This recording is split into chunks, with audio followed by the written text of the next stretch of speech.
you talk about your role a little bit, what you brought here to do, and what your job encompasses?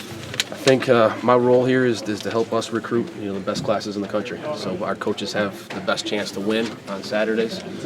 We came here to win Big Ten and national championships, and the way you do that is first off is recruit great players, great people, and guys that you want to go to battle with week in and week out. How about day-to-day? What does that entail? Day-to-day for me, I'm more an organizer. I don't do the recruiting myself. We've got a great staff of coaches that are all very good recruiters, which makes my job a whole lot easier. I'm more a logistics guy, setting things up, kind of trying to get these guys in the right places, things along the lines of kind of behind the scenes, travel, some of that stuff. It's also, we'll divide the country into recruiting areas, and Coach talked about dominating the state and dominating the region. That's a part of my job is figuring out, okay, where do we need to be exactly, where are the best places for us to recruit, and then getting the right people in those places on our staff and let them do their work, because we got some guys on the staff that can really recruit. I think everybody from top to bottom, you'll find there's a lot of staffs out there that there's a guy or two that's the key recruiter, and you'll see year in and year out that guy's signing 50% of the class. You'll find with this staff that we're going to be kind of pretty well spread. There'll be times there's going to be bumps and spikes in who signs the most guys as far as in their area, but everybody on our staff is going to recruit, and we're going to recruit from a perspective of we want not only is there going to be an area coach recruiting that kid, there's a position coach that's going to recruit that kid, the coordinator on his side of the ball, and obviously our head coach, and then we'll sprinkle other guys in there at the end. Coach Franklin talks about, hey, we want at the end of the process a kid to be able to say, who was your area recruiter? And the kid not to know. That we recruited him so hard, everybody on the staff recruited him so hard that he was recruited by everybody on the staff, and he felt like I was recruited by Penn State and this coaching staff. Can you talk about the challenges you face coordinating, coming back into the contact period, getting coaches everywhere? Time obviously was the first challenge there. You get here, you have 2 weeks left. And you're trying to squeeze basically a year to 2 years of recruiting into 2 weeks. Fortunately for us, you saw the signing class. We had a good group of guys that were previously committed to Penn State when we got here. So first order of business is contacting those guys and going out and recruiting them. It was probably helpful for us that they were somewhat regional in the sense that they were all right here. It made it easier for us to go and get to those guys and have our coaches get on the road and see those kids in their homes, meet their families.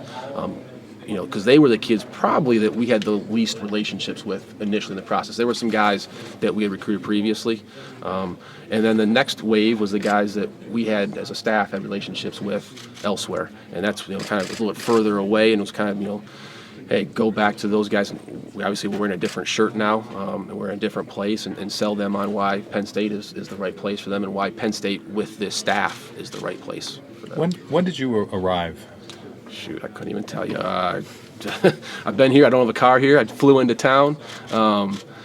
Got here a couple weeks ago now and just kind of started putting things into place. And then kind of hit the ground rolling, go back tomorrow, get my car, drive my car up here on Sunday, and hopefully find a place to live. It's been a whirlwind. How does the transition from the previous staff go? Was there info that was still here on the kids who had committed? How do you kind of get up to speed on all of those guys? We did. We were fortunate. We had a number of people that were still on staff. Brendan Mathers and Bob Snowpack helped us out a bunch in the process. They had knowledge of being here and knowing what was going on, knowing the kids, knowing kind of where we stood with all of those kids, who were the kids that, hey, they were coming to Penn State because this is the place they picked, who had ties to guys that were on the previous staff, and who might be, hey, you need to reach out to this guy first, because you can only reach out to one guy at a time. And the interesting thing is, when the staff, first arrived, Coach Franklin, there was a time there where Coach Franklin was the only recruiter on staff. Because he was the only person that was a Penn State employee. So he was the only one that was actually recruiting for Penn State. So the first phone calls that all the guys got that were committed to Penn State were from him, because there was no one else making those phone calls. How important was that, though? I mean, in terms of these guys, the first guy they're hearing from is the head coach. I would have to imagine that makes a pretty solid impact. It's a solid impact, and you have to do it, and you have to do it rapidly. You try to reach out to as many as you can in one night. I think he got most of them that first night, and then the rest throughout the next day or so. Breaking down, you talked about guys recruiting regions. Have you figured all of that out yet, or is that something you have to take a step back? And we've discussed. We've got some preliminary plans that we're going to look at. I think one thing that we talked about it this week, really this week coming off the road, was the first time after Sunday where our coaches were together in one place at one time to be able to have discussions like that. So we had those discussions this week. We kind of got a preliminary plan. we're going to go away for this little bit of vacation, kind of simmer on the plan that we have, and come back and kind of finalize that plan when we get back in those areas. In terms of when you're bringing guys in on official visits, how did that go? Because, again, you guys are relatively new to this area as well. You're having to show them all the facilities and all that stuff. Was it kind of a learning process for you as you were kind of going through it? It was. It's almost like a tour for us as well, for our Right. coaching staff. Again, people here had things set up for us already, so they had done official visits, and that was helpful for us. We came in, and we've kind of got as a staff a way that we've done business now for 3 years. So it was good that you had people here on the ground that knew Penn State, knew this town, but it was also good for us as a staff that we had been together. So, we knew how we wanted to do things. We probably made some small changes to the way visits were set up here. We'll continue to make those changes as we go. But I think that we had some great visits. I think we enjoyed it. It's a great place to show off to kids, and it's a very easy place to recruit.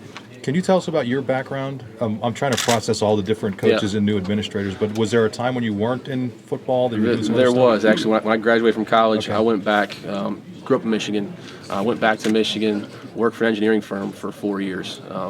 While I was doing that, I was coaching high school football, and then made my way and was a graduate assistant at the college level, and kind of have been doing that for, I guess, the last 8-9 years, and then GA'd into an off-the-field recruiting role. So I assume you were doing pretty well for yourself as an engineer. What was and it's a pretty much of a grind getting into college football. What was the impetus kind of behind that, I guess? You have to have a passion for it. I mean, we'll talk about it. This isn't a job for any of us. This is a lifestyle. This is what we love to do. We couldn't really exist without it, a lot of ways. So that's why, you give the engineering up, because, I enjoyed the job I had. I worked with a lot of great people, but it wasn't. I'd go home at night and I wouldn't think about work again until the next morning, and that's not who I am. I'm a 24/7 type of guy as far as thinking about work. So that's why I did it. Went back and got into this. How much of a break can you take before you start focusing on 2015? Or I guess to a certain extent you already have, right? Or We have been, and we had been, previously. We had, guys that we were, in communication with at our previous place that we had been recruiting. Your region changes now, so you got to, kind of get tied into this region.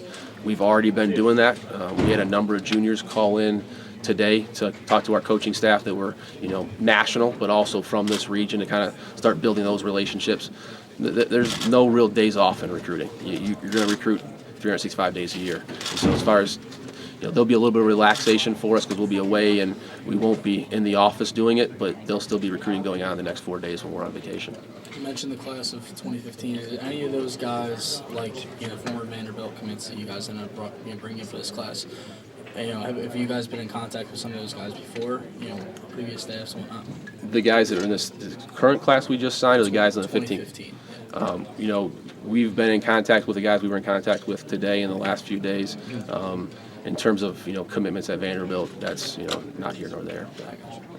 You spent some time on the road making stops at places that maybe were not explicitly to visit any single player. What's that building the foundation of getting your name out there in the state with different high schools, not knowing maybe down the road who's going to come out of there? Coach said it in his introductory press conference about dominating the state, and I think that was an approach we took the first half week and the first week that we were here, that we needed to get our coaches out in the state. And now, again, it was helpful for us that a lot of the guys that were committed to Penn State before we got here were from this region, so you were able to kind of double dip there. You're able to go see those guys during some part of the day and then hit a bunch of other schools. Our coaches have always done a really good job of maximizing their day. And not just going to see that one guy that's committed to you or the one guy you're recruiting. I think everybody in our staff does a great job of, when they go to a city, wherever that city may be, there may be one guy that's the guy at that moment that they're trying to recruit, but they're going to go to 4, 5, 8 other schools to try and recruit for the future.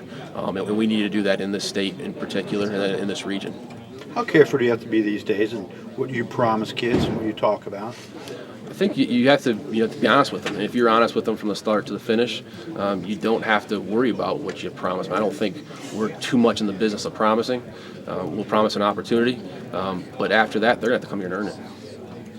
how much of a challenge was it figuring out the logistics of the sanctions and the limitations that were there and what you could do in terms of early enrollees and that sort of things to maybe, I don't want to say work around it, but to get the most effective class you can get out of You it. had to come in and see what the situation was here all the way around. Who was on your roster, what your strengths are, what your weaknesses are, and what your capacity was to take new prospects, whatever those confining constraints were.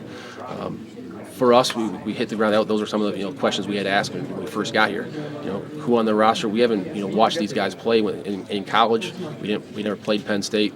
Didn't have a whole lot of crossover film, so we only had a very limited knowledge of our team. So it's coaches watching some film of the team and also hearing from people that have been here previously. What they thought of the current roster and where our needs were going to be, along with what our maximum number of takes could be.